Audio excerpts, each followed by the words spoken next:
Hello, welcome to JAV Show. This is Jorge. And this is Viv. Welcome back, guys.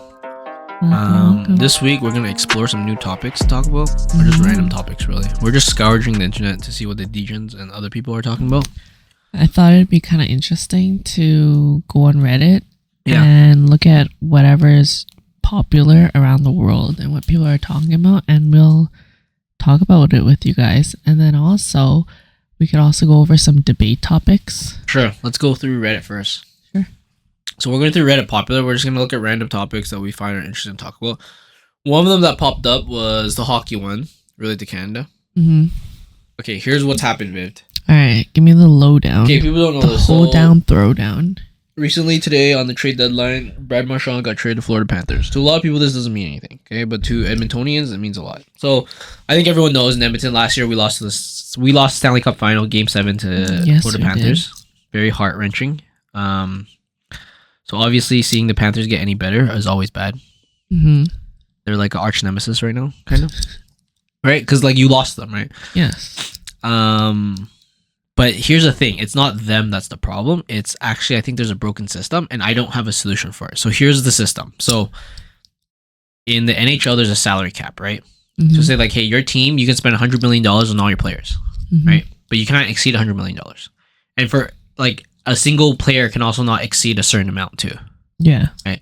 So you have 20, I think it's 20, 23, 26 players? 23 players. Okay. Or however many. You can actually have more, but you dress that many players, and in total, their cap altogether, plus all these like minor league stuff, all have to add up, or have to be not above $100 million. This is an example number, right? Mm-hmm. But there's this one rule that if one of your players is injured and badly injured, and they can't play for the whole season, they're put on what they call long-term injured reserve. So that means their salary does not contribute to the salary cap. So, for example, if that player, you normally pay them $5 million a year, now you take $5 million out of your salary cap. So your cap is still $100 million, and say you spent $95 million, but now that player's injured, now you have $90 million. So now you have $10 million to spend, which means you can like get a player that costs more and put it on your team, or you can trade one of your players for a player that costs more, or you can sign a player that costs more money. Makes sense. And the player that's injured right now, they just don't come back while during this period. So the thing about long-term injured reserve is that if the player ever comes back during the season and they're still on your team, like as soon as they come back, their money now counts. So you have to take someone off. You have to do something. You do some magic with your team roster to make sure you're under that number, right? Okay. But the tricky part is, once the playoff starts, salary cap doesn't count anymore. So you pay them whatever. So you can up to the end of the season, you could be under this rule, and as soon as playoffs starts, you could be over the salary cap. Why? Because in playoff, it's a rule they have. They just said like playoffs, the long term like salary caps don't count anymore. But sort of, for example, this past Friday that just passed was a trade deadline. So that means after today till the end of the season and including playoffs, you cannot trade or sign any new players. Right? So the trick to that is that someone on your team is long-term injured reserve. They're injured, but they're most likely going to come back during the playoffs. But now their money's gone off your books. So you can have more people. So you can add even better players. And then once playoff starts, you have a stacked team. Right? So there was a meme. Is every team doing this little cheat? So, sounds like the thing to do. So at the beginning, no. But then one year, a team did it. And I think that year, everyone completely understood. The player, he was playing a game and he broke his collarbone. Like he crashes. He broke his collarbone. I heard about that. No. Like he's a good player. He wasn't one of the shitters. Like, no, I know. Yeah. And then he was long-term injured reserve. So then that team picked up more players. And then come playoff, he was back. And not only was he back, he scored the most goals and they won the cup. Damn, that's sick. And since he's done it, or since that team's done it, and at the time everyone thought like, okay, that's kind of reasonable. He's out for the rest of the season. You know, you guys can pick up more players. That's the rules, right?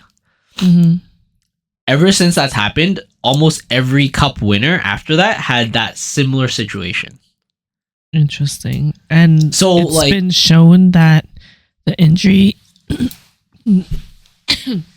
the player that's on the long-term disability thing Yeah. actually got injured, or are they just Yeah, saying it so at this the point? team doctor says that they're injured and they cannot play until X date. Right. They can't play until the playoffs. Yeah. But so for example, I don't remember the case for last year, but I'm pretty sure it was similar where one of Florida's players got injured. They picked up some new guys. Vegas, their team, the year they won, which was the year before last year or the year before that one, exact same thing. Their captain got injured, long-term injury reserve, and then they picked up more players, and then they got in playoffs and they did really well, and he actually ended up scoring a lot, and then they ended up winning the cup, right?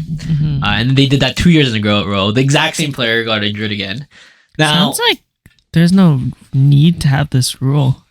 it just seems, Everyone's just like finding the loophole. yeah. It seems like okay. So like a part of it is you gotta have empathy for the team because it does suck. Like, what if they weren't supposed to get into the playoffs? Like, as in, like, not they weren't supposed to, but what if they're struggling to get in the playoffs? Someone actually got injured and they need to get help to get into the playoffs, right? That's one side of it.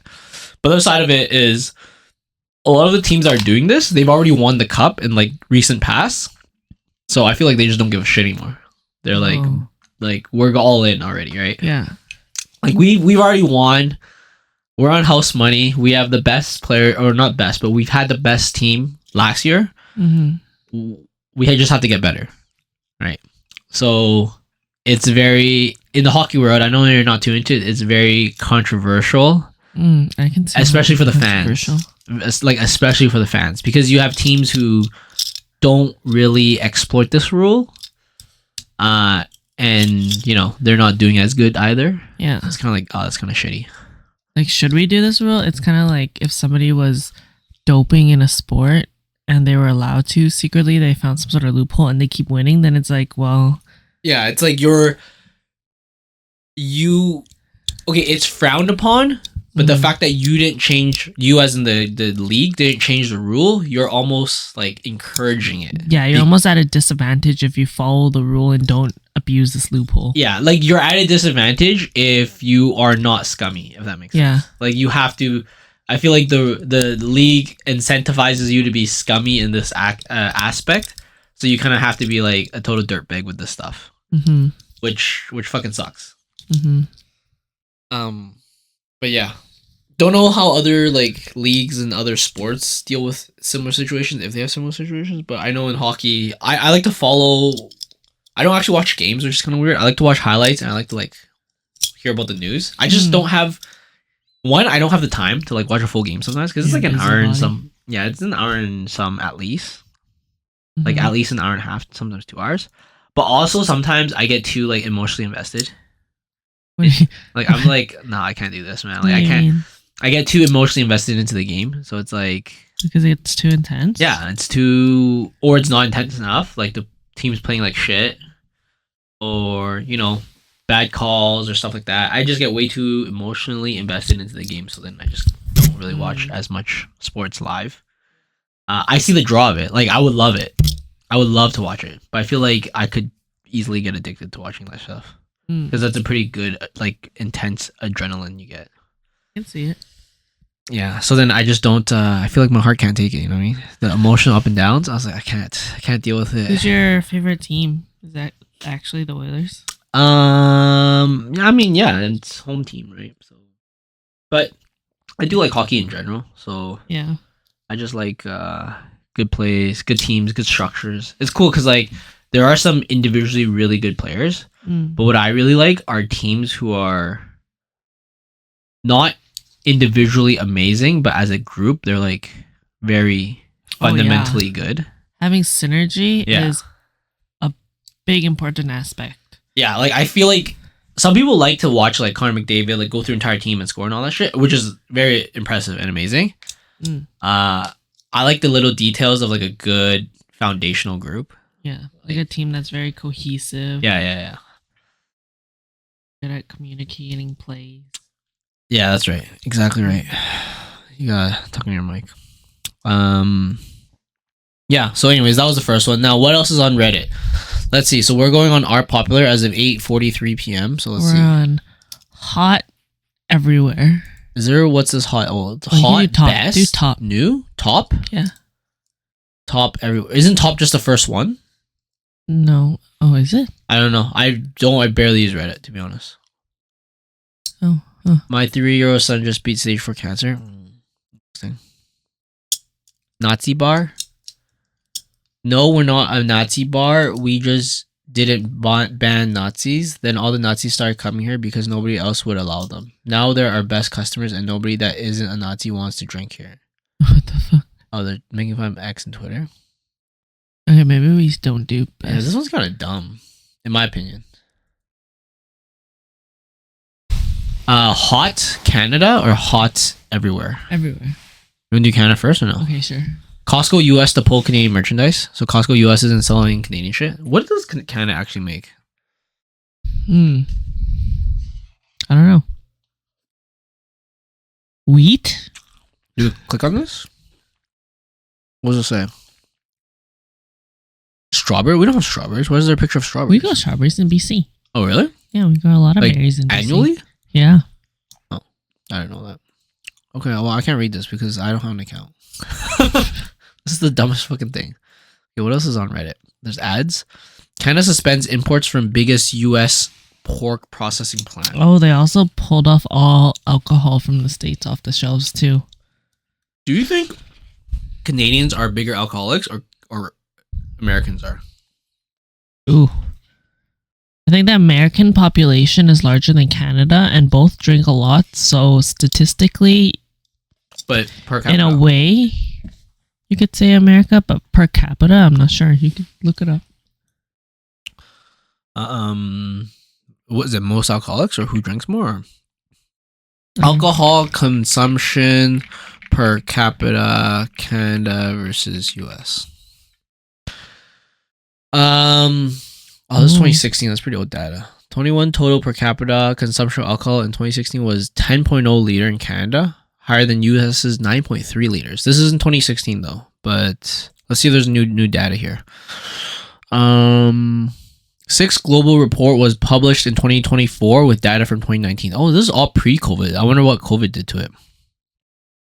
Okay, let's see. 2019. I think COVID increased alcohol consumption by a lot, actually. Okay, so we're going to go through this list, guys. So countries of recorded annual consumption of pure alcohol per person 15 years of age and over. So I'm sure there's an estimate because they can't record everything. And this is 2019 data. So Romania's top dog at 17 liters per person annually of pure alcohol. Georgia, Czech Republic, Latvia, Germany, just a lot of European. Where's Latvia? Latvia. In the Europes. Yeah, but like where? It's above Lithuania and below Estonia. Does that help? And next to Russia. Okay. I'm surprised Korea's not up here. I thought Korea was really high. Oh, Laos? Yeah, Laos is pretty high. Okay. Laos are alcoholics for sure.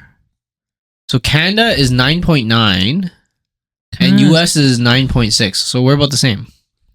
34th on the list. Well, where's Korea? I'm surprised Korea's not up there. I guess it's just not as much as these people. Maybe they all died. Oh my goodness. The North Korea? North Korea's 4.3. Wait, did I miss it? Korea? Oh, Oh, it's I right did miss there. it. Oh, it's right under Laos. It's 38. 7 point. Wait, what is this? Did I have the Wait, filter? that's a different list.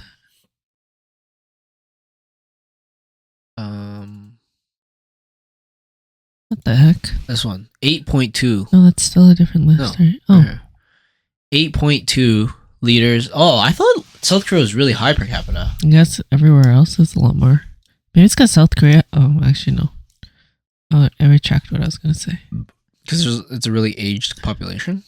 No, I was These going look to say good. it's smaller, but that doesn't make sense because it's per capita. Yeah. Okay. Well. Okay. I guess this is a Wow, there's like no Asian countries in the top 33 even. It's just Laos. I think it's because the alcohol content's pretty low in Asia. Don't you feel? Oh, like they don't drink straight up alcohol or straight up vodka and shit Because this like is that. pure Like alcohol. high proof. Yeah, because like I think when they say liters of pure alcohol, like a beer is only. I that assume makes it's only gonna sense. be like 5% of the total Yeah. volume. So then the amount of pure alcohol you have is like, pretty low. It's like Because it's 5. mostly beer in these places. Yeah, like a Asian lot of Asian places? countries, I feel like it's mostly beer. Yeah. Except I don't know. I know China had a while where they had that whatever that like The white one. Yeah. Yeah. That was a trend for a while. China's only at 88. That's not bad. It's Still lower than us. We're at 10. yeah. I'm surprised we're so high actually. Oh really? But maybe because I just don't Canada drink. drinks a lot. Okay. Where is Poland? Is Poland up there? No, I know where Poland is on the map, Oh. but I'm saying on this list. Oh, it's 12th. Okay, that makes sense. I was like, Poland drinks a lot too. Seems like a lot of Eastern European countries are top of the list. Uganda is kind of surprising to me. Oh. Where's Seychelles? Number 8. It's in Africa. Ooh, Somewhere interesting. in Africa. That's not Seychelles. Oh. Seychelles. You just butchered it. Seychelles. Seychelles. Oh yeah, okay. I mean, so who gets it worse? I don't actually know. What do you mean? The Canadians or the US? Gets what worse? The importing? The alcohol ban thing or pulling alcohol off the shelf. I would imagine probably the USA or not USA, Canada. I'd imagine US makes a lot more. Actually, no, that's based off of nothing. I was just gonna say just because of how big US is compared to Canada, but that doesn't mean that they produce more alcohol. So it sounds weird, but for me, because I don't drink that much, like I wouldn't even care what it was on the shelf. You know what I mean? Yeah. I'm like beer is beer kind of thing. Like I know certain brands I like more than other ones, but I also know that brand is like a type of beer, so I just need to find something else that's the same type of beer. Really? I feel like there's so many different brands out there because it's not just a brand that bought the same type of alcohol and they're just rebranding it, but that they have their own process Yeah. in making the drink have a certain result at the end. So I feel like even if you went to go get the same type of alcohol, it wouldn't give you the same experience. Like how there's a whole bunch of different types of beers. Kind of. You can go Because buy beer, but not all like- beers are made equal. for me, because again, I don't drink that much, I would probably just go and be like, this works. Oh yeah, that makes sense. But I guess some people out there are like very like dedicated, loyal to their Yeah. brands, I guess. You would never catch Homer Simpson drinking anything but Duff beer. Nothing but Duff. Yeah, so I don't know. To me, it's surprising that it matters that much to some people, but whatever. I feel like it's in some people's culture too. It's not just like a vice. What do you think about drinking culture? Like, I think it depends on why you're drinking it because I can see how it's part of the culture. Like in Korea, people like to drink beer a lot and soju as like a part of their meal.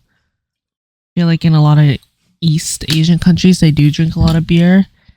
for their meals? In some places, it's part of the culture or the business culture specifically to go out and get drinks with your business partners or possible clients in Asia and possibly anywhere else. I feel like if you're into alcohol and drinking because you're an actual alcoholic, then it's an issue. But I feel like in some places it's very meshed into the culture. True. And it's different. Yeah, that's right. No, that's a pretty good point on that. I was just thinking, like, I think it's, I don't know, like, it's a very good social lubricant. Mm. It does make you like, or make some people more like talkative and stuff like that. But I guess for me, it wouldn't be like a deal breaker or anything like that if there were drinks there or something. But I know other people aren't. It's not the same. I also feel like, I don't know if this is true or not, but I feel like the younger generation kind of drinks less and like smokes more. Oh yeah, Like the newer generation coming because up. of the vapes. I don't know, maybe. I feel like people have their vapes, or the younger generation typically have their vapes, but the generation above us had cigarettes. Oh, that's true. And our generation was like... Yeah, let's see. No, I would say ours is less. Yeah, this is from Gemini AI, so this might not be real.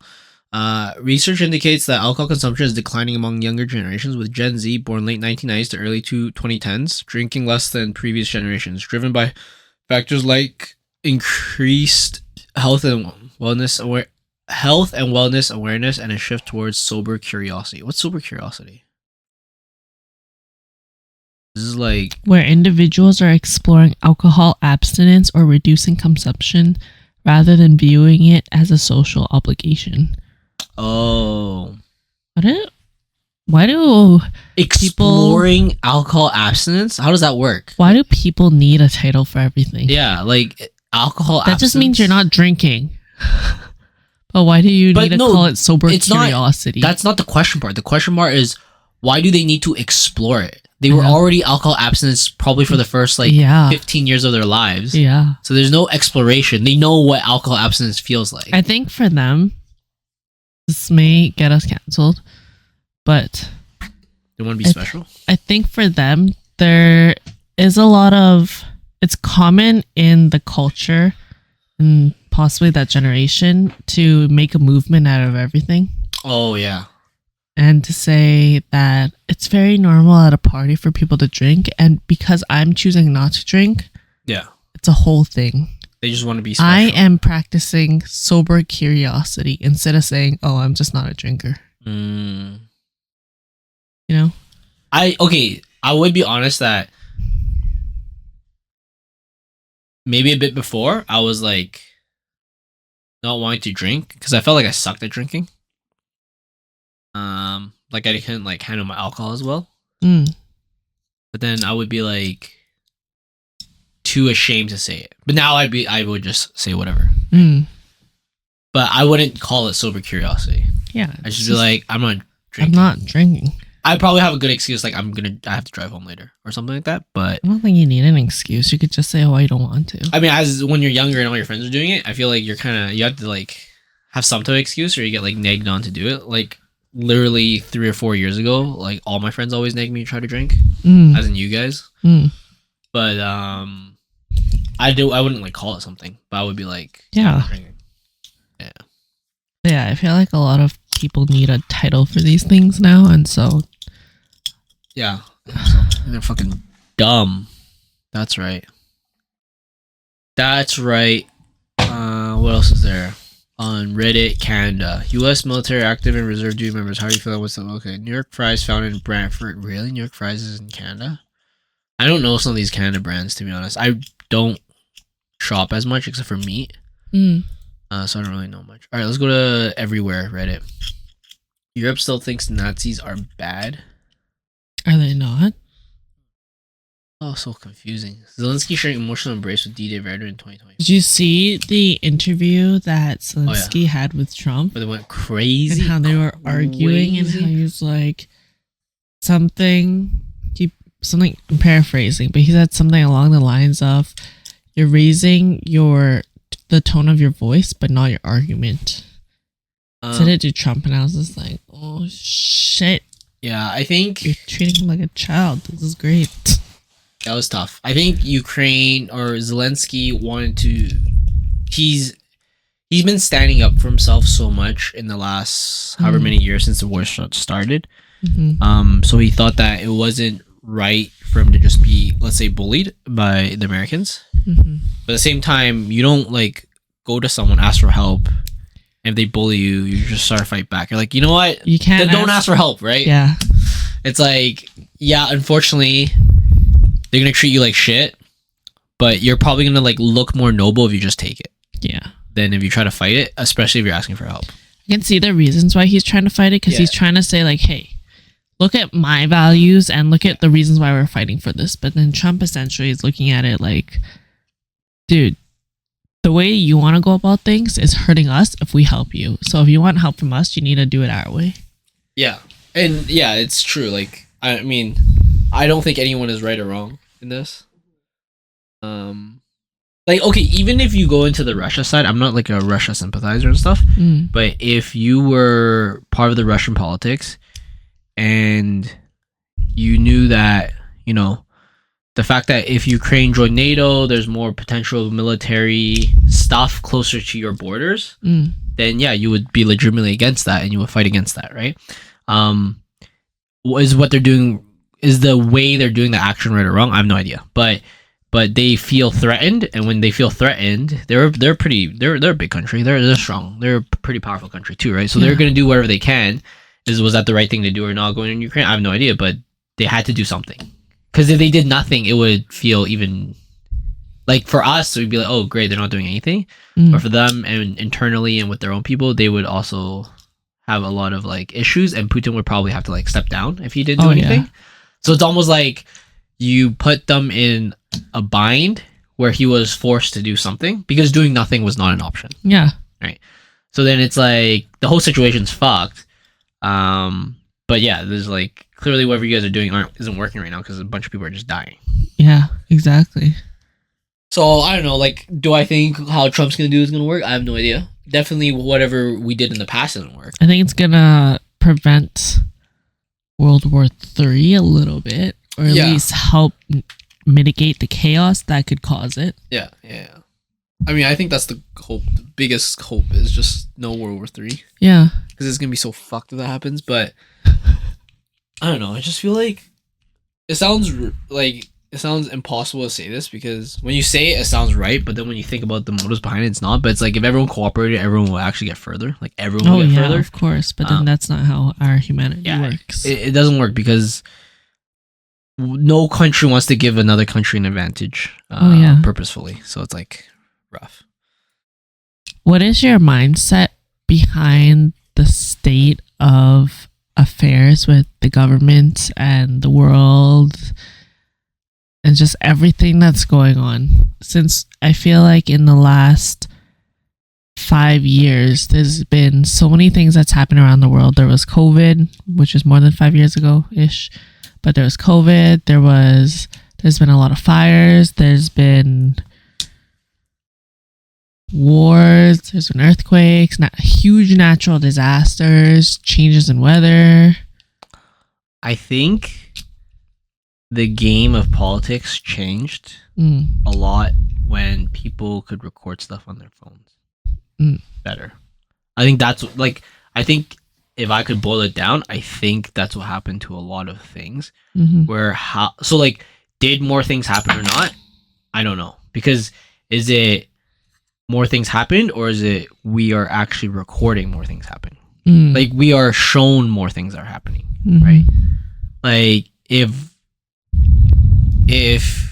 the San Francisco earthquake happened right now, it would be international news. Yeah. Back in the day when the San Francisco earthquake happened, did people in like Germany even hear about it? Probably not. Probably not for like at least a couple days, if not weeks. Right. So is everything like being thrown at you so instantaneously and fast make it seem like a lot more is happening? I have no idea. But also, I think that now that everything can be recorded, governments have to find different ways to do different shit to control their people, I think. Right. So it's like back then you knew that communist China had some type of corruption somewhere. Yeah. Right. But now with all the smartphones and people with cameras and shit, they had to do something different so that shit doesn't go out. Right. So like they had to be more discreet with how they're doing these things. Whereas back then, I bet you like if they bombed an entire village in China, if the government did that, we wouldn't even hear about it. Like it wouldn't even come to our attention. Unless we had like some like spy plane flew by and saw that happen, we would never even know about it. But now everyone with like cell phones and shit, it's like instantaneous news that's broadcasted everywhere. So governments have to find better ways of like not having stuff happen and different means of control, which is I think what government wants to do. But obviously people also have this new way of like unearthing things and whistleblowing. So overall, you think that the state of affairs of everything going around the world, government-based, weather-based, whatever it may be. It's always been going on at the same level. It's just that with increased connectivity with technology and the world, that now we're just seeing it live and instantly now, and that's why it seems like it's happening more. No, so I guess my first argument was I don't know if it's happening more or not. That I don't know, right? Or if it's just being recorded more. But my second argument is that I think it is getting more chaotic because it's changing due to governments having to learn a new way of controlling information, even though it's not happening, right? It's like they're still stuck in the early 2000s style of government control, whereas everyone's already like, dude, I'm just gonna whip my phone out and I'm gonna record this, and if I die, I die. You know what I mean? I feel like most people are just like Rstar out there and just like fucking filming stuff and just hoping as soon as they send it to one person or send it to any like online shit, it's gonna be everywhere. So even if it gets like deleted off your thing, it doesn't matter anymore. Yeah, right. That's true. So I feel like that mentality is different now. Whereas back then they'd just be hush hush about it. That's true. Right. So I feel like the whistleblowing's a lot more and it's creating more chaos. Good or bad, I don't know, but it's like an evolution. Like it's different. Like government can't act the same anymore because there's so much more ways where people can figure out what's going on, right? It's like not super recently, but we had that trucker protest in Canada, I think a couple years back, and then they found out that they debanked some of the people who donated money to the truckers, right? And they found that out, I think, like within a couple of days of it happening. Now, if that happened 10 years ago, you probably won't find out until like 6 months later. Yeah. And by then, the momentum of that movement would already be gone. So then it wouldn't matter anymore, right? But now it's like, oh shit, this person got debanked. And then a week later, they're like, oh, this person got debanked because they donated money to an organization that isn't like a threat or a terrorist organization. They're just a quote unquote peaceful protest organization, right? I say quote unquote because they are disrupting traffic and stuff. I don't know what you consider that as, because they could always make excuse saying like, oh, it's unsafe, you know, you're on the road and shit like that, but it's still a protest. Like that's what protesters do. So then now it's like back then they would have operated like they did that assuming that 10, 15 years ago they could do that and shut down these people and then it will like slow their momentum of this movement. But it backfired on them because it's like, oh, what the fuck? You're so corrupt. Why are you guys doing this? Right? So then they're still acting on a playbook that was like 10, 15 years ago. Whereas nowadays, like, dude, you can't do that. Like, it's so easy for us to find information now that you can't just like do this random corrupt shit. Yeah, because people will overthrow your power. Yeah. How do you think all of this will look in the next 10 years? If this is how government is moving now, how things are changing now. I mean, like it or hate it, I like the whole Elon Musk and the DOGE, the Department of Government Efficiency. It's like, what is wrong with a department that goes in and finds out where your government's corrupt and take them out, right? Ideally, other countries will follow suit, or at least ideally, the people who vote the people in, they know to vote for the person who's more willing to do this, right? So ideally, there'd be like smaller size governments because it's more efficient. It's not as bloated. There's not as many people. Could that lead to? It'll lead to, in my opinion, it may lead to more corporate corruption. Yeah. But and less government. It's just less government corruption. Now it's like, how do you want to get fucked, in the front or the back? It's up to you, right?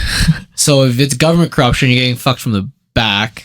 Or actually, I don't know if it's front or back. It's either or. They're all lying to you anyways, right? Okay. So yeah, I have no idea. Like, at least I know for sure some of the government corruption is so like wasteful, like just straight up wasteful. What do you mean? Like they have just money going to things that do absolutely nothing. But you can have one single person be the head of the government, like in some capitalist places, or like in like China, Ukraine, or whatever, or North Korea, where it's one sole dictator that holds the most power, and they have like a smaller government, smaller houses of whatever. Yeah, you don't want that either, though. Yeah. Like, I'm saying you want a smaller government, but not like one person. But not that small. Like you just don't want any like really stupid stuff you're doing, that your voters don't want. How would you be able to control that?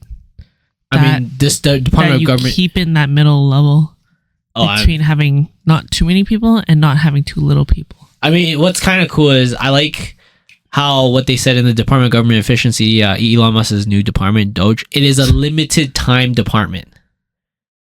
So what that means is ideally when they finish their audit, let's say this is like a full scale governmental audit, they will completely disband, right? And they may or may not be reintroduced in the future again if they're like shit that actually happens. The fucking, like Power Rangers. No, it's like Avengers. It's like Yeah. you can't have the Avengers roaming around all fucking day because it's just a waste, right? But you get them to do the 80% of the job. If you get rid of 80% of the waste, using 20% of the effort, which is the 80-20 rule, then yeah, you should disband at that point. And Just then max minute. Yeah, exactly. Well, that's how I feel about it. I mean, like, it sucks that. Okay, it feels shitty when corporations are corrupt, but it feels pretty shitty too when the government's corrupt because it's like we voted for you. We like literally said we want you to do the job because we thought you were gonna do the right thing, right? Yeah. I didn't say I wanted this pharmaceutical company to be the biggest pharmaceutical company. They just like got their way there and they just worked their way into that position.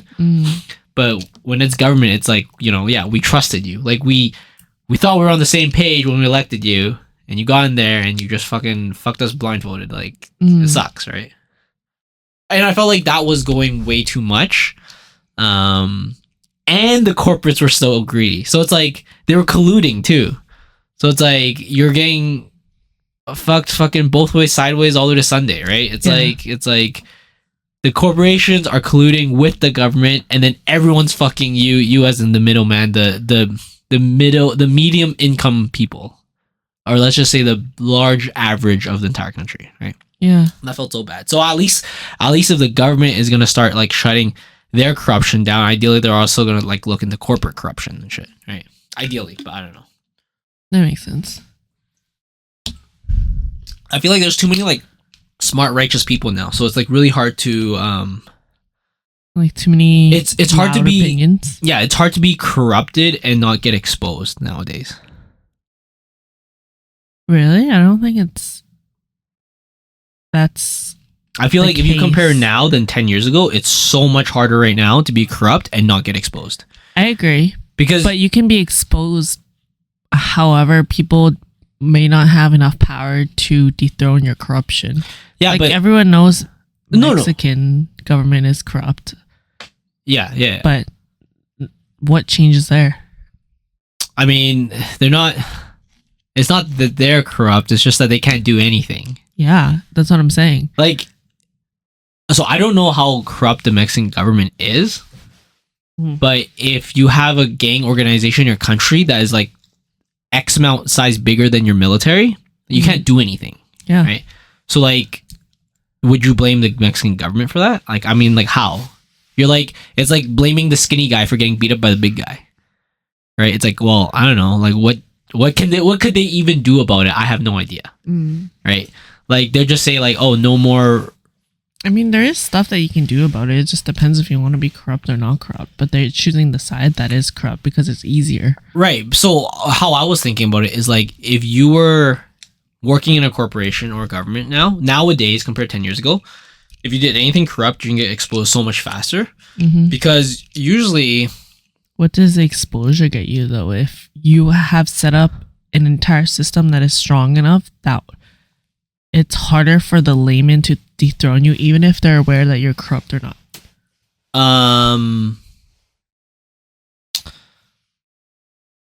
I think that system is starting to break. I hope the system is starting to break. But even so, like, okay, so like, what do you mean by that?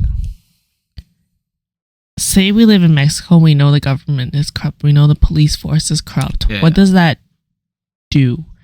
Because even if we know that, we don't have enough power to overthrow or do anything about it.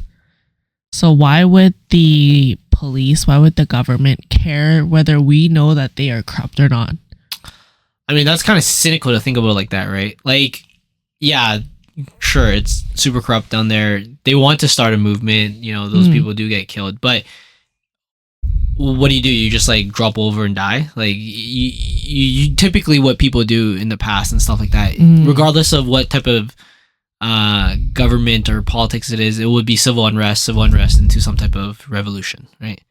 Back in the kings and queens, back in whatever, that's always the case. What happened in Hong Kong when they had the revolution against the government, like against China 3 years ago? Yeah. I don't. What was the result of that? Did they just? They were in a bad political position. I know, but yeah. Did the people get what they wanted, or did they just? No, I'm not saying all revolutions work. Okay. That's not completely true, but also saying that nothing's ever gonna work, so we're not gonna do anything is also not right either. Oh yes, I agree. Yeah. Yeah. I mean, that's what you were saying. You're saying I'm saying that like, what value is it that if you know? Yeah. Or let's say, from the government perspective, what value is it to them if they have that large amount of power and they're just not scared if the average person knows that they're toxic or not toxic, but well, no, that's the whole civil unrest. Yeah, we understand you currently have a large amount of power, but if the elections are not corrupt, then you will not be revoted into the office because now the public knows about this. And the fact that the public can know about this or their access to information is much higher now than compared to before. Now, if you can control the elections, like in some other authoritarian regimes and other shit like that, like you know, in Yemen and all these other places, that's where you get civil unrest. And that's where you get militias and armed civil unrest and shit like that, right? So pretty much I think people in general, if they know you're corrupt, they're going to try to do something about it. And if you try to shut them down completely, there's going to be a group of militia that's going to force you to do something about it. And then if that doesn't work, then it's just going to be like, okay, this society is not going to work. So we're just going to be at war with each other until we make this society work, right? So it's like, right now we're playing a win-lose game where the government wins and we lose. And we're like, fuck it, we'll just play a lose-lose game. Is what the civil unrest and the population will do at some point, is how I see it, right? So yeah, Mexico, sure, I mean, it's hard for the government to even do anything with the cartels and shit, but I mean, yeah, if one day they're willing to, you know, push more, the people will have to do it, right? But the thing is, the reason why propaganda back in the day was so powerful is because you can tell what the people should think, and then they just kind of have to think it because there's no other information, right? But now that there's more access to information, and there's more like, let's say, like solo warriors out there, like online internet warriors, they're willing to just like give up. Internet warrior sounds so fucking gay. Yeah, but they're willing to like, I don't know. It sounds like dumb, but like I feel like they're willing to like die for that cause, as in like they'll expose and they'll whistleblow, and they don't want their name out there. But if it has to be out there, then they're like, fuck it. I do think it's noble. It's a noble thing to do to really fight for a cause that you believe in, even if you're standing alone. I respect it a lot. Yeah. But you're saying like it seems hopeless for you? No, I'm just saying that in a lot of cases, I feel like awareness isn't enough. Well, yeah, but it's like it's the first step, no? That's true. Like what? Like I don't know what the next steps can be. I've never started a revolution, but like, if you don't have the first step, you can't do shit. Make a poster. I mean, you gotta do something. Like, yeah. What is something that you would stand up for? Stand for definitely gay rights. I'm just kidding. Or you would go and stand in a parade for, or you would go. So I would almost never waste my time with that shit. All right. But I don't know. I mean, racism is bad. I would stand up against racism. Do you care about it enough to fight? Well, here's the thing. Here's the thing.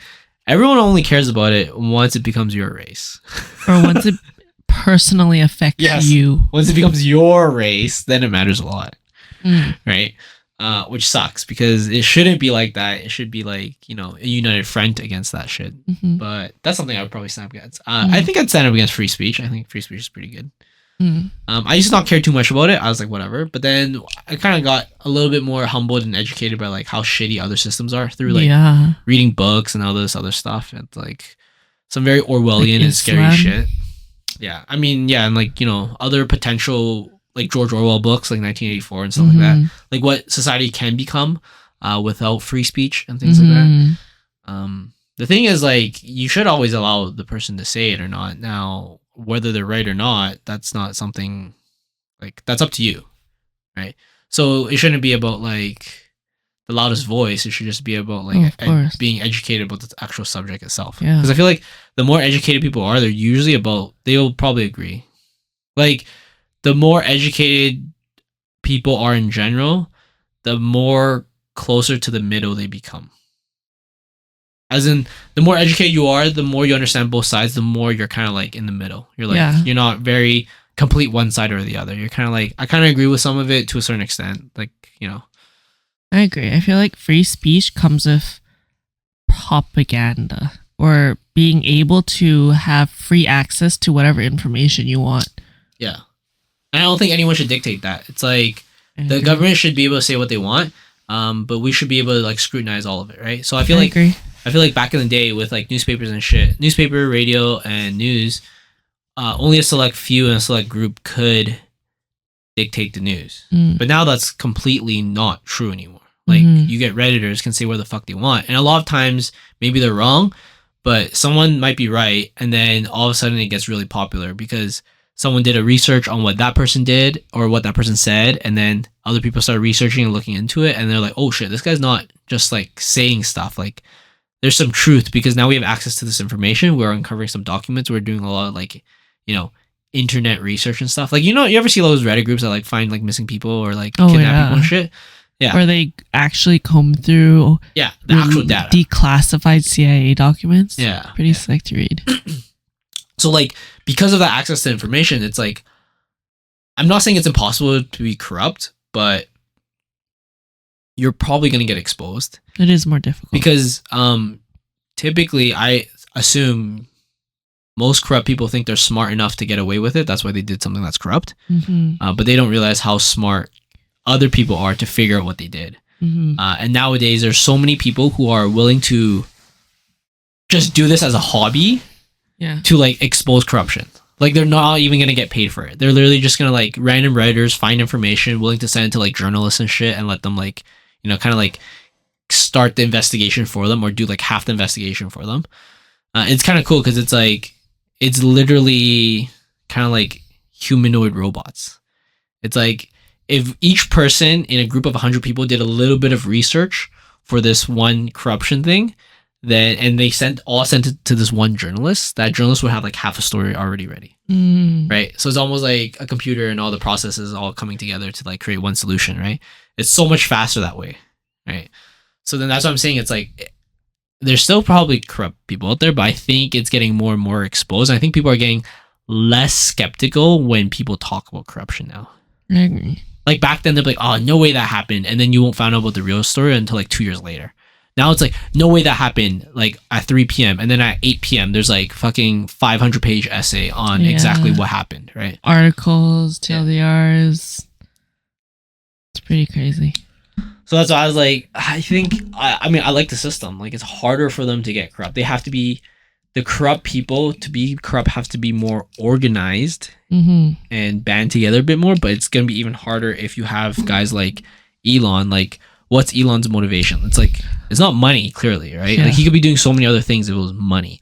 Like, his fucking motivation is literally, I literally think he does this because he thinks it's fucking fun and hilarious. Yeah. Like, I literally think he like loves going through, getting a report from his team, from the Department of Government Efficiency, and be like, these fucking retards spent this much money on this, and then you just like post it and be like, yep, we're cutting this. And I feel like when you have someone like that, that's so radical. It's like, I think to him, it's some sort of strategy game. And it's entertaining because it's real life strategy and real life events that he's affecting. And he has an absurd amount of influence and power that no one on earth has, and it's very niche to him. Like, I've heard his interviews. He's literally trolling. Yeah. Like, I feel like he's literally doing this because it's fun for him. Oh yeah. To see these other people, all these other people suffer because they did something wrong. And to him, it's like, fuck it. What are you gonna do? Like you can't say I didn't do anything wrong. I'm like, I built these other companies. I made my own money. I didn't like corrupt my way into money. Is how I can explain it from his end, right? Like, I mean, all the power to him. Because if I was in his position, I would probably want to do the same too. Because it's like, fuck it. You guys didn't gain your money properly. I'm gonna expose that, right?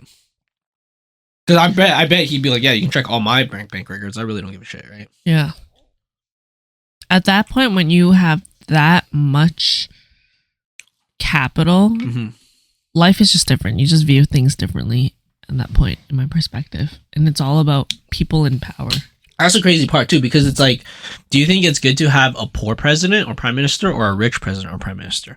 A part of me thinks like, if your prime minister or president was poor, when they have the taste and feel of actually having money and being rich, like, are they still the same person or not? Right?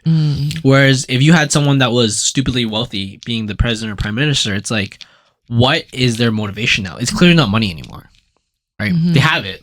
They already had it. They already faced it. They already tasted it, right? So like, they must have some other type of motivation to be there. Like, their motivation could be, oh, I just want to make even more money. Well, typically the people who make the most money, there's some shady stuff somewhere, so they don't want to be in that center of attention, right? I feel like at that point, the conversation isn't about whether the president has X amount of money, but it's about what values the president actually has as a human being outside of his campaign, and whether those values actually align with his campaign or not. I mean, well, I don't disagree with that, but the argument I'm making is that, would you rather have a poor president or a rich president? And I feel like no matter how well the values of a poor person is or whoever, and they become president or prime minister, will they maintain that after they get a lot of money and power? I don't know, because that's where your values would lie, and where it boils down to what kind of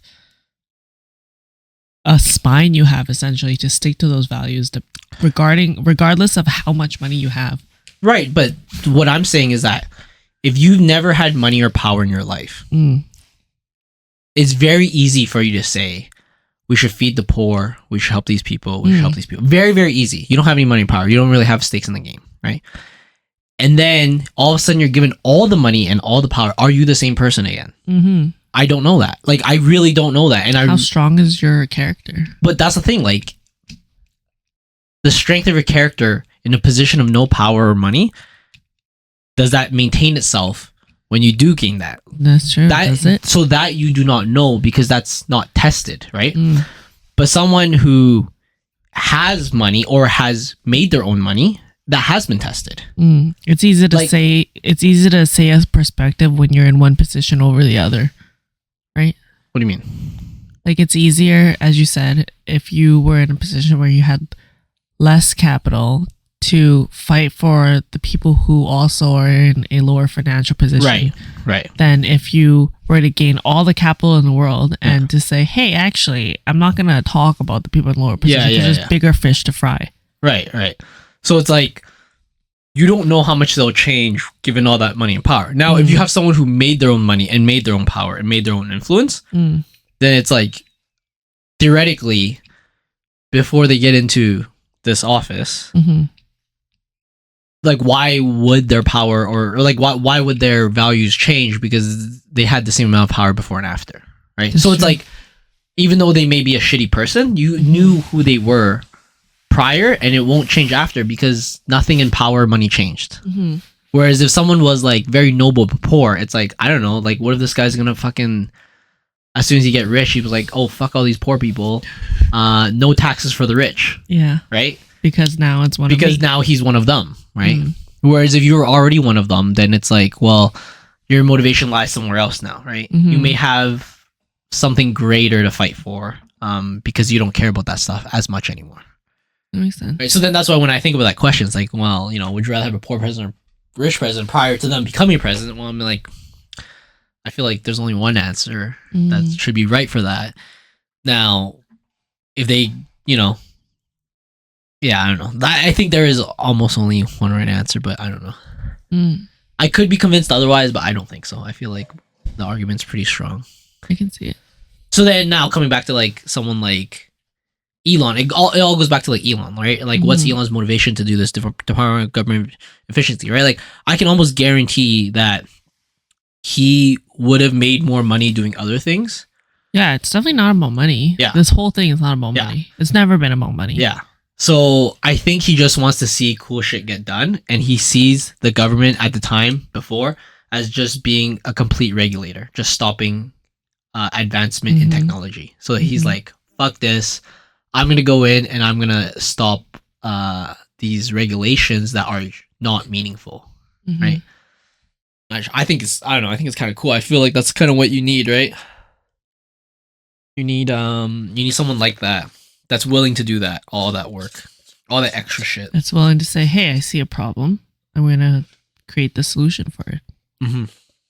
I can see that perspective. All right, what else is on this? Let's see. It's all about government right now, I feel like. I mean, there's a lot of crazy shit happening. Really, what's another crazy thing? I love the Department of Government Efficiency stuff. You know that Carolyn Levitt girl? She's the new like secretary of whatever. The press secretary lady. Caroline Levitt. People are bashing on her because she's like her husband's like older rich dude type of thing, saying that that's how she got her position. I was like, maybe that's how she got her position, but she's doing a pretty good job, and she's pretty hot. So I was like, it doesn't hurt. Doesn't hurt this position. That not only is she doing a good job, but she's also pretty hot. I was like, damn. I feel like a lot of people are big fans of AOC too. Yeah, she got shit on real hard, no? Yeah. But people also think she's really hot. That's the thing, she's though. really smart too. Is she smart? She seems really smart. I mean, she was smart for at the time during the Democratic regime, but maybe now she's getting shit on. She's only 27 years old. Caroline Levitt, yeah, dude. What did I do when I was 27? Clearly not getting paid hundreds of thousands of dollars working for the White House. Goddamn. Yeah, I mean, it's interesting. I wonder what the next like evolution of the Democratic Party was, because it's like you see the ebbs and flow. Like, yeah. I mean, it's so much more interesting than the Canadian government. I think the Canadian government sucks, to be honest.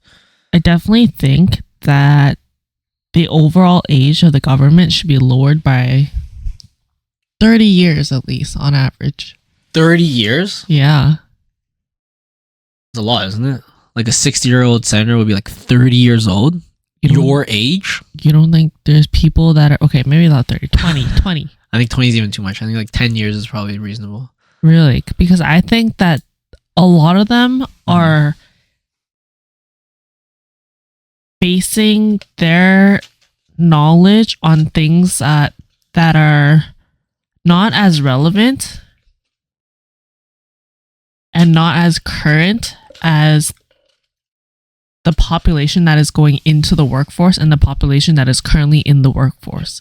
Because a lot of the people that are currently in the government are at their later stage in the workforce and are moving out of the workforce or are already retired age. Are you talking about the Canadian government or the US government? US government. I mean, it's hard to say. It's hard to say because isn't that ageist? You don't want to be ageist. Like, what if you have a 50-year-old who worked for IBM since he was 18? You don't think he'd be very up to date with technology and stuff? That's true. Right? So I don't think it's like an age-based thing. I think it's a knowledge-based thing. It's a merit-based thing, right? So it's like, doesn't matter. Okay, yeah, it sucks because if they're all like, I see what you mean. If they're all like near retirement, their mentality towards work and things like that would be different compared to the generation that's going to actually provide the work. Or at least you need a balance of ages and not just have a general, on average, older age group in the government, so that you have people fighting for different things and people with different perspectives. Kinda, but then that kind of goes to DEI now, right? If you say that, it's like that's like the statement right before DEI, right? So that's literally diversity, right? Is what you're like kind of promoting. But like that was the problem with DEI, is that they start hiring purely based on DEI, right? It should still be about merit, right? Oh yeah. So it's like you shouldn't just hire somebody that's 27 years old just because they're. No, I understand that, but if we say we need to just decrease the age of this in general, now that's just being ageist, right? Like that's the same as saying, oh, we need more gay people or LGBT people in this company, right? That's it's not exactly the same, but it's very, very similar, right? If you're saying, oh, we can't have any, or we want to just decrease the age, right? Now, I'm not against decreasing the age as long as there's merit to it, right? So it's like, yeah, I totally agree. The people who don't know what the fuck's going on with technology and how it interfaces with society right now, yeah, they should not be making the policies. Yeah. Did you watch the hearing where people were asking, I think his name is Show, about TikTok? Oh yeah, the TikTok guy? That's hilarious. I was like, holy shit, how the fuck are you guys in this position to question this man when you've never heard of Singapore, when you can't differentiate whether a device connected to Wi-Fi or not is a security issue, and you just don't know basic shit about how an app works on a device? I wonder who were the senators that were questioning him on this stuff. Oh yeah, I don't know the specific names, but a lot of them seem like a fucking joke. Yeah, because like that goes back to like merit based. Are the people in the Senate actually fucking? Do they have the merit to actually like present those ideas and questions, right?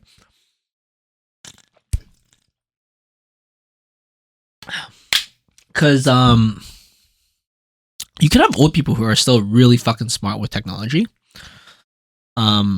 And that's not the problem. The problem is like, do you have the right people in there in those positions, right? That's true. Which I think so. I don't know the complete way the U.S. government works, but it's like how their elected people work and how senators work. I think there's something like dumb about it. Because I think, let me see, how do senators in U.S. the Senate? Wait, our senators voted in.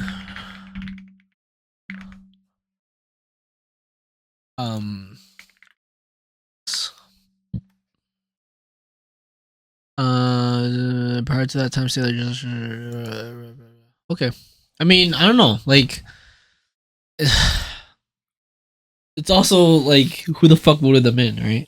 That's true. So, I agree that yeah, they should have more merit-based people. But if you have a fucking whole community of dumbass people voting for the most Christian person there was, then that's kind of what you get, right? That's literally like if you talk about diversity, that's literally a representation of a population, right? So you have some very, in my opinion, dumb senators or dumb representatives, but they are literally representing their community. The dumb people, right? And it's like it's not like you can't say no to them, but you could publicly embarrass them in like those type of situations, right?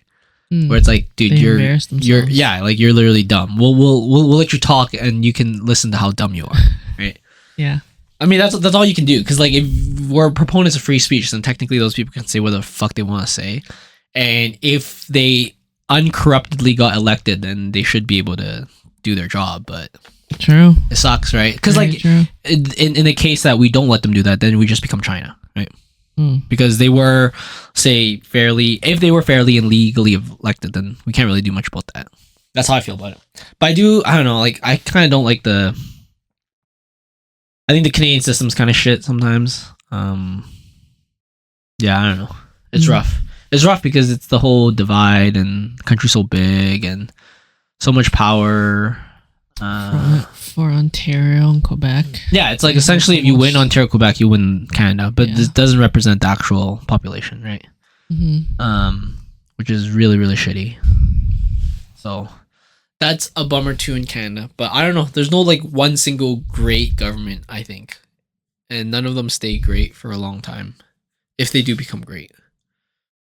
What do you think about socialist governments? They're great or no? I don't know. Yes and no. Like, there's good things and bad things about. There's pros and cons. Yeah, like, okay, if you think about it this way, a lot of the socialist countries, not socialist, but like, okay, for example, like Sweden is like a social whatever thing. Forgot the exact name. They're not full on socialist, but they're definitely not full on capitalist either, right? They do a lot of great things. They have pretty high GDP. Their people are educated quite well, right? So they're obviously doing something right, but other non-socialist countries can do similar very right things too, right? It's almost like who's steering the ship is the problem, not really the system. It's almost like, in my opinion, at this point, how I've seen it, it's like who is who's steering the ship rather than the type of ship you have. Right. Like each government has its own ways that it could work out, but yeah, so of course like, it depends on who's in it. Yeah, so like either system could work. If you have corruption, it's corruption, right? It doesn't matter which system you have, it's still corrupt, right? So it's like, yeah, you have China, they're communists, kind of sucks, right? They have a lot of social control and stuff like that. Could work, could not work, I don't know. And then you have US, super capitalist, again, corruption, could work, could not work. So I don't know, like good and bad, but both. I personally don't like to pay that much taxes, so I would be not as much on the socialist side. Like to a certain degree, I think it's good, but only to a certain degree. I can't imagine being in a socialist government. Obviously, there are things there that sound really great to be supported by your government to that degree, but I can't imagine declining a higher pay raise because I just feel like I just don't need the money. And I heard that is a very common thing in places that have a socialist government because their basic needs are covered enough to the point where their discretionary income is truly discretionary. And they're like, yeah, we don't really need much more money because like it's not going to increase or better my lifestyle that much. So I'm willing to say no. That's insane. Yeah. I can't imagine that. That's quite noble. I mean, that's quite righteous of them. I don't know if it's righteous or if it's just dumb. It's a very common mindset over there, which I think is crazy. Yeah. It's the same as a common mindset here is that no one would ever turn down a pay raise. Yeah. Yeah, I don't know. I couldn't imagine doing that either. Like maybe their like values are just different and shit. Yeah, maybe. But I don't know. I wouldn't agree with it either because I am of the thought of everyone should be greedy. Unfortunately, that's how I think because I feel like the more greedy you are, the better you can make. Like you can't help other people if you're not greedy. If that makes sense. You can't help others if you have nothing.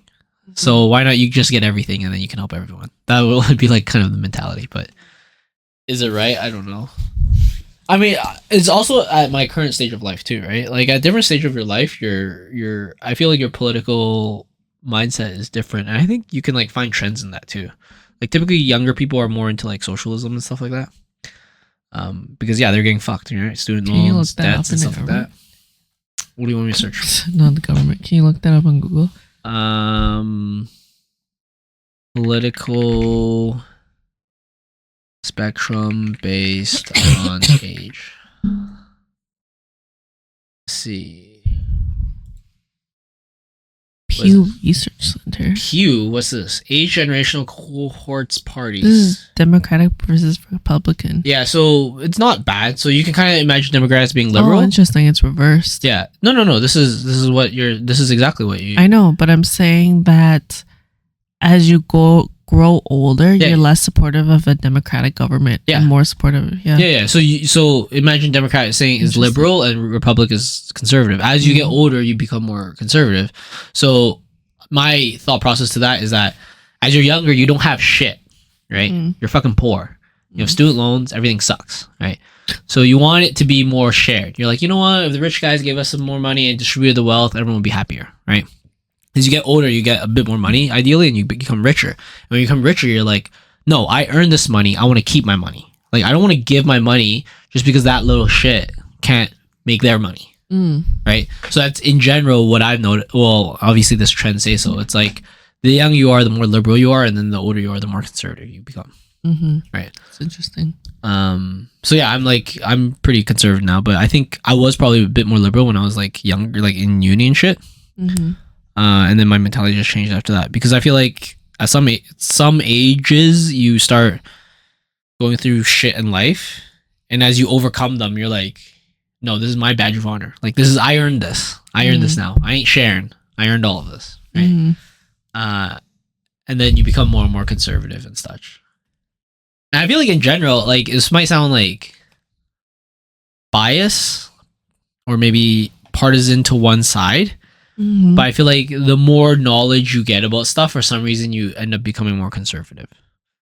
And it's maybe like skepticism. So like maybe if you read more in general, but maybe specifically about history. But I think even in general, if you just read more, you learn more about life, and then you learn more about like cynicism and skepticism with the system and politics and stuff like that. You don't want other people in control of what's yours. So then you become more like conservative, independent, and having your own shit and controlling your own shit because other people are dumb is kind of the cynicism to it, right? Like, other people are dumb. I'm maybe a little less dumb, so I can figure out my own shit. So I don't want other people to figure out my shit for me. Right? So then you become more on the conservative side. But this might not be true in Europe, right? In Europe, they might just stay more liberal or something like that. Can you actually search it up? I want to see if the graph is based on age in Europe. The same. I mean, Europe is, for the most part, so younger adults in Western Europe are more socially, politically progressive than older age groups. Oh, it's also the same. Yeah. Interesting. I don't know if there's a happy medium to this. I feel like in general that's what it is, right? Like, when you're young, you don't have shit, so you want to be shared shit. And then when you get shit, you're like, no, I don't want to share this. Interesting. Yeah, so then, I mean, you could be biased on that too, right? Alright, what else is on Reddit? Let's see. Let's see. The fuck? Which of the following country eats the least meat? Africa? This fucking teacher's dumb. I compared wait, is this still everywhere? Yeah. Is this what you do? This is what people do? They just go on Reddit, they go on Hot, and they just read shit all day? I mean, different people's accounts, they follow different subreddits, and then that'll be more catered towards their preferences. They should have, I mean, it's up to them. It's their fucking social media company, but they should have a thing where it's like zero preference. Like, if there was zero preference, everyone just liked stuff, these are the things that are hottest right now. What do you mean? That's literally right there. No, but like you said, some people it's based on what you watch, right? That's on your own feed. This is like literally not specific to you at all. Oh, okay. Because you're not logged in or anything. Right. But like, that's not true for other social media platforms. Yeah. They have an algorithm. Yeah, that caters to you, right? But like, they should have one where it's like, these are the hottest things right now. This is what this is for Reddit. Yeah, in Reddit, but like, it's not true in like other social media I think in other social media platforms, you have to have an account. That's why. Yeah. In order to use it. But then like, they should have a thing where it's like okay, a page. Like, get rid of all my biases from the stuff I read. Just show me the hottest things now. I think TikTok kind of has that, but it definitely does cater its algorithm to you as you scroll, even if you don't have an account. Oh, so it's like screen time on specific videos, and then they'll start catering to that. Yeah, see, that sucks. Like, they should just be like, straight up, like, statistically speaking, hottest meaning like the highest growth rate, right? So like, what are the highest growth rate with minimum number of views right now, right? The top 10 or something like that. And then that'd be kind of cool, because then more people would be like, okay, this is what in general the population of Twitter or the population of Reddit is reading or looking into, right? Right. Wait, so if I refresh, would this like instantly have a bunch of new shit? Oh, maybe. Yeah, it does. Let's see. All right, click the states. I want to see what's on the states. In states? Yeah. Oh, crazy shit. Is it everything about IRS chief vows revenge after being ousted by Elon Musk's DOGE. I'm just trying to do my goddamn job. They have no idea who they picked a fucking fight with. Oh, interesting. That would be an interesting story to follow. Keep scrolling. Basketball was this Trump's to sign executive order limiting public service loan forgiveness program. I think the student loan there is just fucking shady as shit. It's insane. I also can't believe that their tuition is that high. It's insane. You go into like $100,000 or more worth of debt just for a regular undergrad. So that's berserk. I recently listened to this podcast kind of related to this. And they're talking about how corrupt their university system is.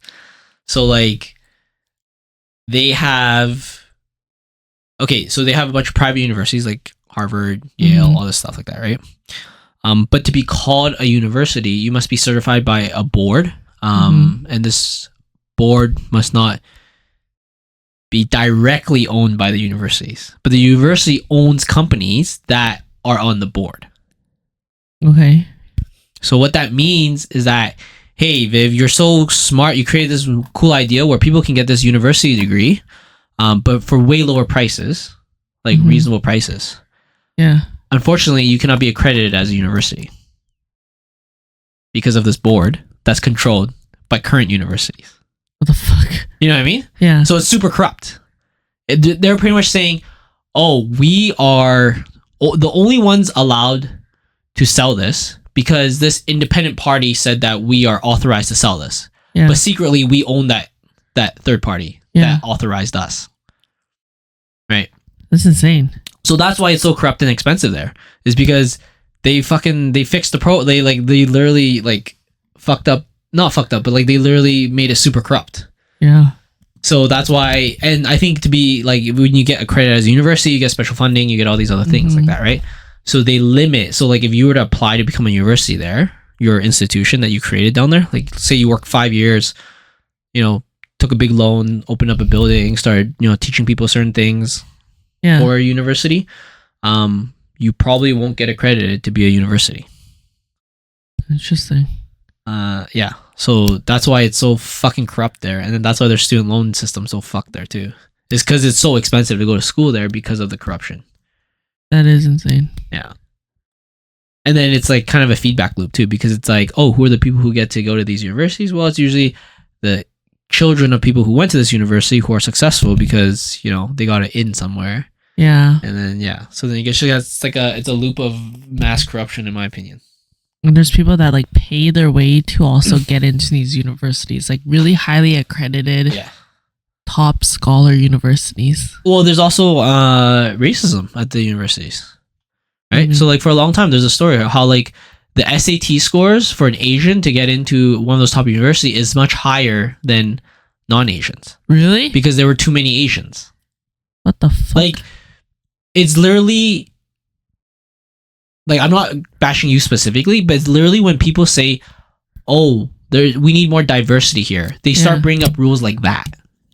Which shouldn't be the case, because it should always be merit-based. If it's merit-based, then it's like, yeah, you need diversity, but don't do it here. Like, you have to find a different way to do diversity, right? You have to be like, okay, why are there not as many black people able to, get into this university? Oh, okay, so there's not as many black high schools or high school with majority black people that are teaching the stuff that needs to be, to be able to get into these universities. Okay, then maybe work on that rather than just saying, oh, let's nerf all these Asian kids because they're working super hard to get into university.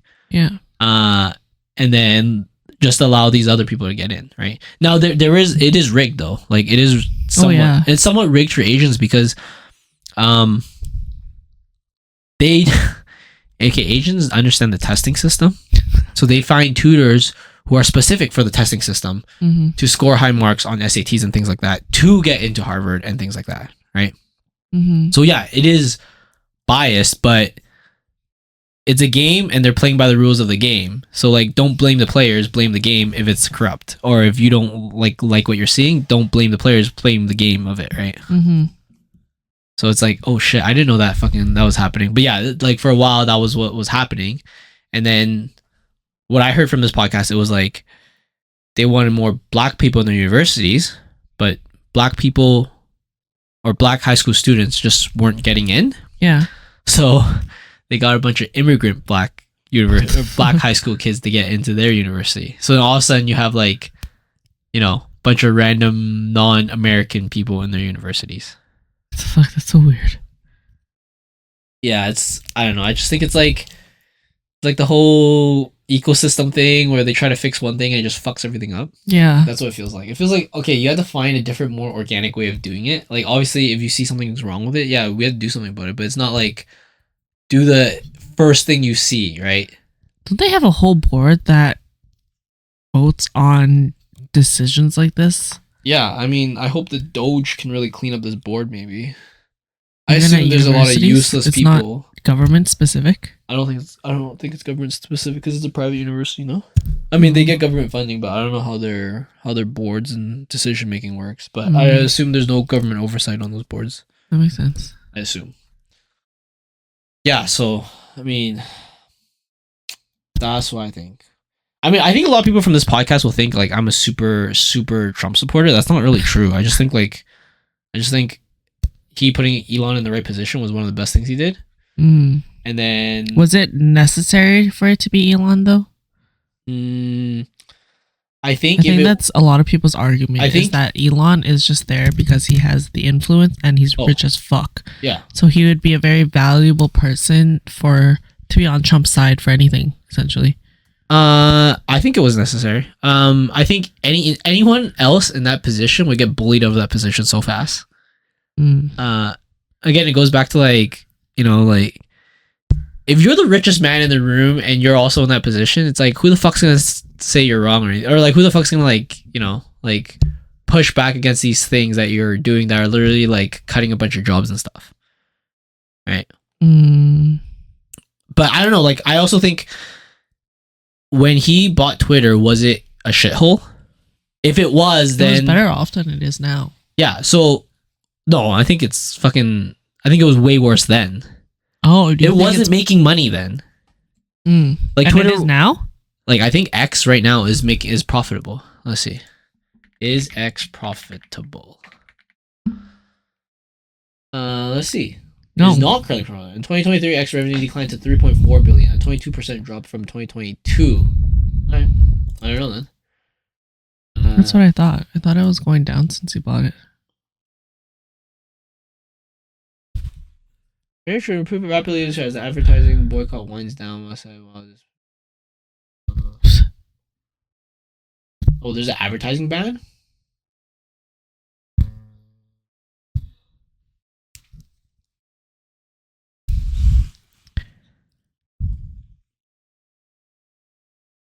Bank sells 5.5 billion of X loans after investor interest surges. So more people are interested in it? I don't think so. I think they lost a lot of users when he bought it. Really? And he switched up the entire platform, so it naturally lost a lot of people and a lot of engagement.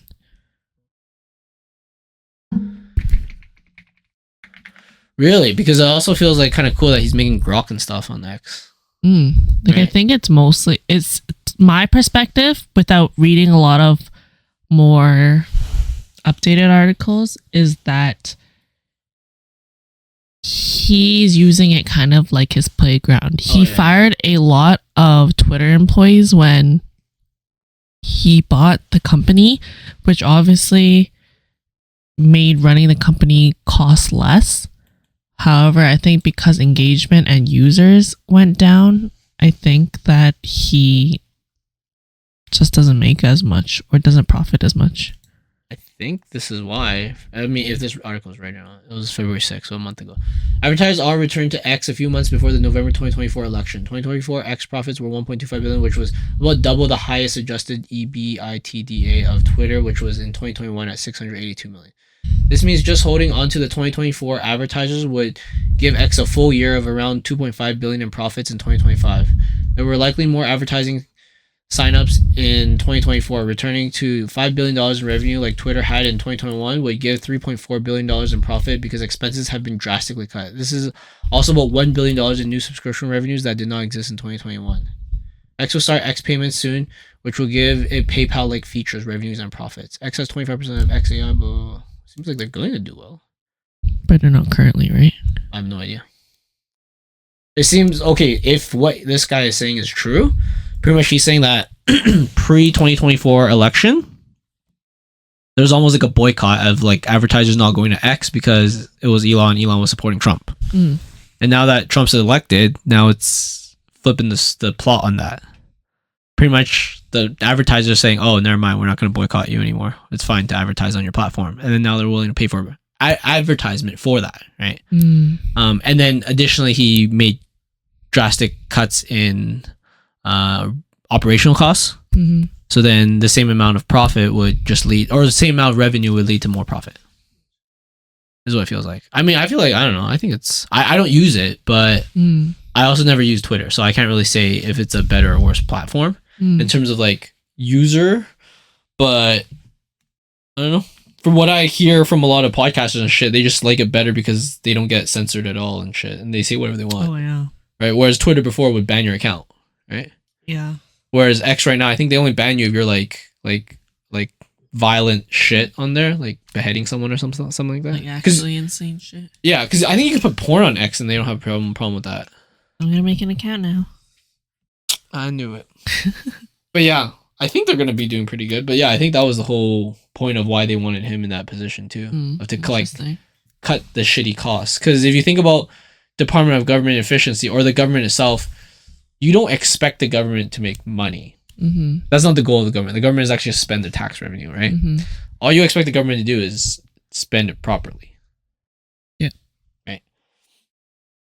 So, I mean, I think that's why he's in that position. But if anyone else was in that position, I don't know. Like, would they get the amount of traction he gets? Would they be willing to, like, expose shit that he... and maybe he's not exposing all the biggest stuff right now. I have no idea.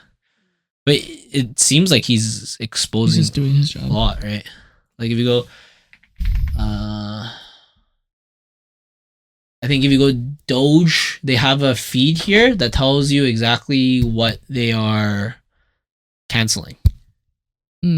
So every time they cancel something, they say it. So it's like yesterday, 9/20, the VA canceled a $56,000 contract to water 8 plants for 5 years. This is $1,400 per plant per year. The contract has been canceled and DOGE will water the plants free of charge. Interesting.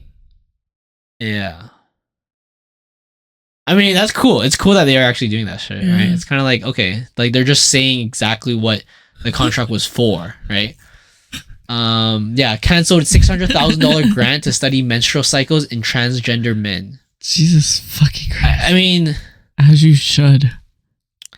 The cool part of what he's doing is that he's showing you the receipt and he's saying like, if you think it's wrong, here's the proof and you can prove me otherwise. Yeah, that is pretty cool. Right? And then I think he said it in the Joe Rogan podcast. It's like, if you can bring proof that what we canceled was erroneously canceled, we will reinstate it if you bring us proof of that, right? But if you can't, then that means what he's doing is it's pretty much the whole thing about like it's doing the entire audit of the entire government and everything that's going on in it. It's the same as like Robert Kennedy, right? Like he wrote the book about Tony Fauci. And it's like some like crazy shit he talked about. I didn't read the book, but it's about some crazy shit he talked about related to Tony Fauci. And the biggest thing about that book wasn't actually what's on the book. It's actually, if what he said was a lie, he would get sued. But he has never been sued. That means everything he said was true. Right? That pretty much the inaction of someone else leads to the truth of this. Right? So I think Elon Musk is doing the exact same thing. He's saying like, we're showing you exactly what we're canceling. And if you can prove it's not righteously canceled, like we did the wrong thing, then we'll reinstate it. If not, then you essentially agree that what we did here is not ridiculous. Right? So here's another one. 2 contractors spent 9 years and $200 million working on a modem provider enrollment system at CMS Gov. After 14 missed deadlines, 0 usable output was produced. The contract has now been canceled. Okay, I mean, CMS has now canceled these 2 contracts, saving $17.8 million annually. Has hired multiple software engineers and working with DOGE are accelerating this project. What else is this? HUD completed the same audit initial fine, blah, blah, blah. Weekly credit card update. Pilot program has now been expanded to 16 agencies. Oh, so they're just auditing all the credit cards of all the agencies now. I mean, that's kind of cool. I kind of wish they had the same thing in Canada. I want to see the exact same shit in Canada. Let's see. Yesterday at NIH canceled 7 grants for transgender experiments on animals, including $532,000 to use a mouse model to investigate the effects of cross-sex testosterone treatment, $33,000 to test feminizing hormone therapy in the male rat. I fucking support this. That's kind of fucked, right? Another one. Our team at Interior is working with DOGE, streaming the government, eliminating ways, blah, blah, blah. What else? Let's see what else I have. 2021 SBA Gov issued 3,095 loans, including Paycheck Protection Program and Economic Injury Disaster Loan for $333 million to borrowers over 115 years old who are still marked as alive in Social Security database. In one case, a 157-year-old. It's kind of cool. Every time you click, it goes to the X. Dude, he's fucking making money off this. A 115-year-old who are still marked as alive in the Social Security database. In one case, 157 years old received $36,000 in loans. Holy shit! There's millions of people that are listed over 100 years old, and it's pretty much like they never got correctly marked as dead, so they're just collecting the social benefits. That's insane. Yeah. The Inter-American Foundation, an agency whose primary action was to issue foreign grants, $60 million budget has been reduced to its statutory minimum, 1 active employee. Example of grants that were canceled in the process: $903,000 for alpaca farming in Peru. Alpaca farming. No more alpaca farming. $364,000 to reduce social discrimination of recyclers in Bolivia. $813,000 for vegetable gardens in El Salvador.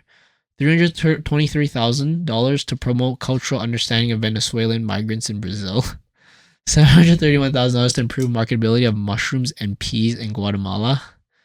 $677,000 to expand fruit and jam sales in Honduras. $483,000 to improve artisanal salt production in Ecuador. Why the fuck is any of this needed? I mean, so... 40 grand for beekeeping in Brazil. So... I like that one. I like what they're doing. It's true. Some of these might be useful, and they might be erroneously canceled. We just don't know the use of it, right? So it's like, for example, you need to learn something about a specific government. So, we're going to promote, alpaca farming in Peru as kind of a psyops to learn about something else you want to learn about in Peru, right? So maybe the alpaca farming is actually quite useful for your government in the future. You can use that as like a bargaining chip. Yeah. But I kind of like what they're doing is they're just saying, okay, maybe, but first let's just get rid of all the stuff we don't think is useful, and then let's reinstate things that might be useful later, like after we go through this giant cut first, right? Like cut all this shit. It's almost like if you have gangrene on your finger, and you're not sure if it's just the fingertip or if it's also fuck is gangrene. It's like the flesh-eating disease, whatever, right? So if you're not sure if it's just the fingertip or if it's past the first knuckle, are you going to risk just cutting the first fingertip, or are you just going to cut the first knuckle? First knuckle. Yeah, so then that means it's like, okay, we're just going to cut everything that we think is bad outright from the very beginning, and then we're going to start figuring out other shit. Like, we're going to just try to eliminate the waste, like, straight up. So I don't know. I think he's doing a good job. Now, what this translate in the future, I have no idea. But I kind of wish this happened in Canada too. Yeah, that's pretty sick. Because I'd like to know all this other random shit. Not even just Canada, like even Alberta. Like, I'd like to know what our representatives are spending money on. Yeah. Right. Even if it's just a general thing, and then just some more transparency in that case, and to get rid of all the useless shit. Yeah, and then I would like true third-party auditors. Like, I feel like most auditors are corrupt. Yeah, because they're still working for the government. They're the HR. They're not your friend. Yeah. So I feel like if the auditor is working for the government, or or if the auditor is corrupt, they're not going to provide a good report. Now, if the auditor doesn't give a shit about the money they make from you, because they're making a lot more money somewhere else, as in Elon Musk, then it's really hard for them to be corrupt. Like, what's their motivation to be corrupt? That's true. It's like, you can't fire me. And if you fired me, I would just, like, I don't need this to live. Right? I still get my pay. Yeah. So, like, if you don't have a motivation to lie, then you're not gonna lie. Mm-hmm.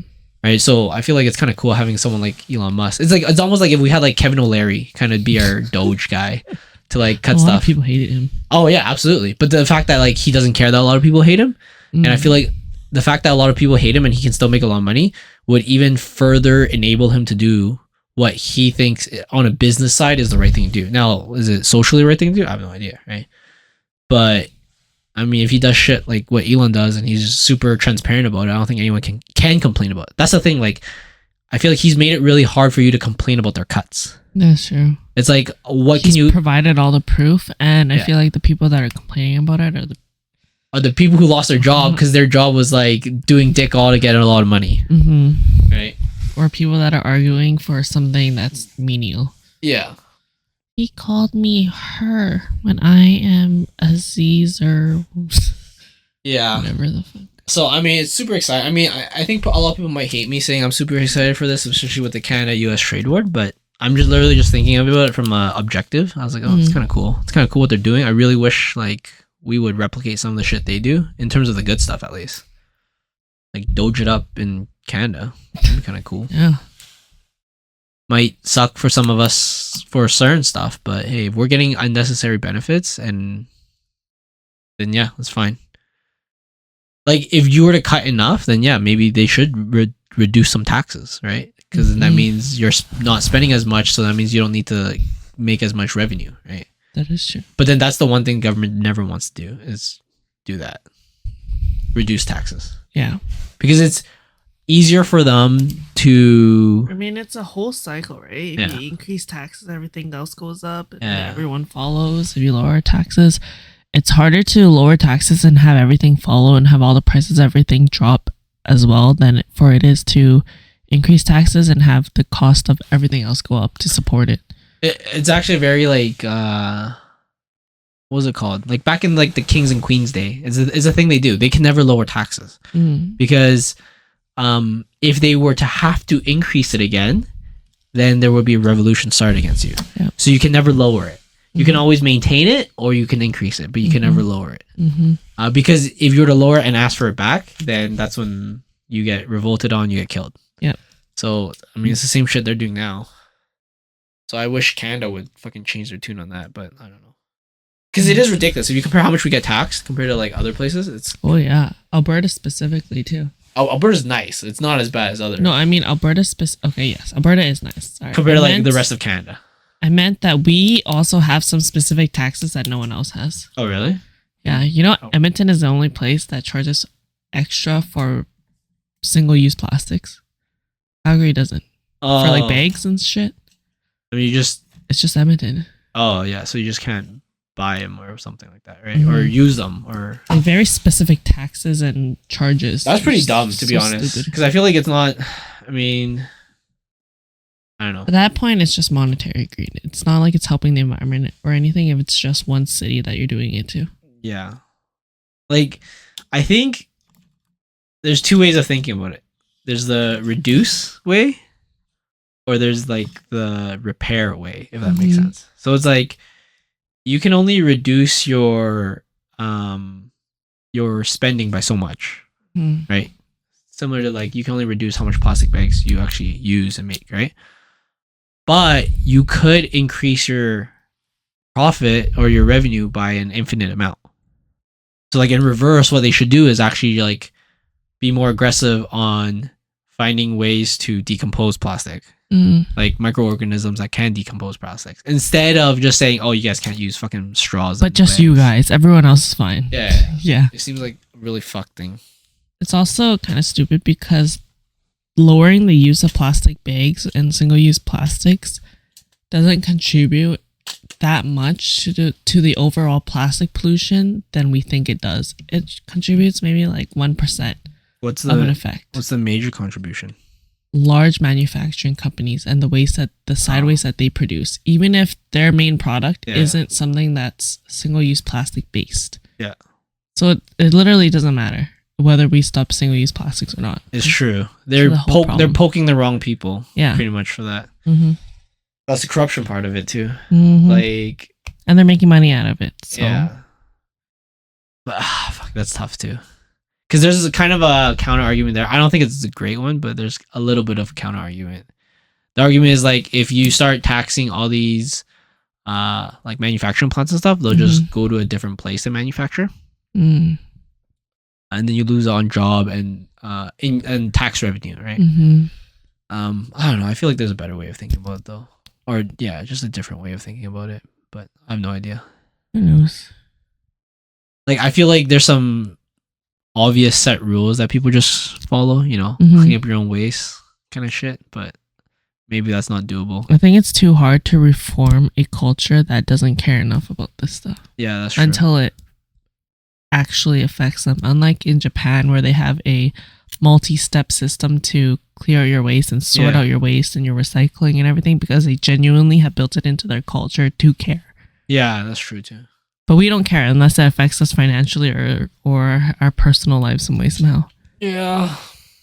I don't know. Interesting. I mean, even after all this discussion, I still feel like I don't know shit. And it's also very difficult.